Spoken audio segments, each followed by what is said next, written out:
If you are an administrative officer to in DepEd, kailangang malaman mo to, especially if wala kang background sa pag-handle ng school funds. Understanding the MOE or Maintenance and Other Operating Expenses Fund of DepEd Schools. Ano ba ang MOE Fund?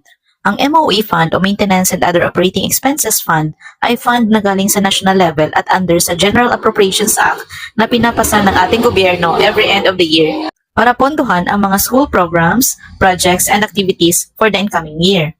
Ito yung fund na ginagamit ng school to cover payments for operational expenses like electricity, water, and internet, also for the minor repairs of government equipments and school buildings, as well as it covers the training and travel expenses of teachers.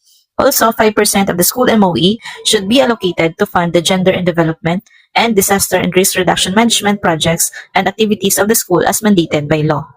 Dito rin kinukuha ang mga expenses for graduation, recognition, and examination of learners and office supplies of teachers.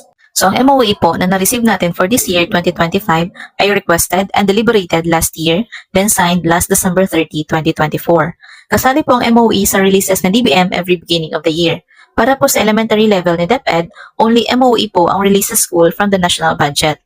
Pero sa mga secondary schools po, under the implementing units of DepEd, may mga separate funds pa po sila na nare-receive like the Personal Services Fund that is to cover the salaries and bonuses of their civilian personnels, as well as other funds na i-grant ni DepEd Central Office at DBM sa kanilang agency to cover naman specific PPAs or projects, programs, and activities.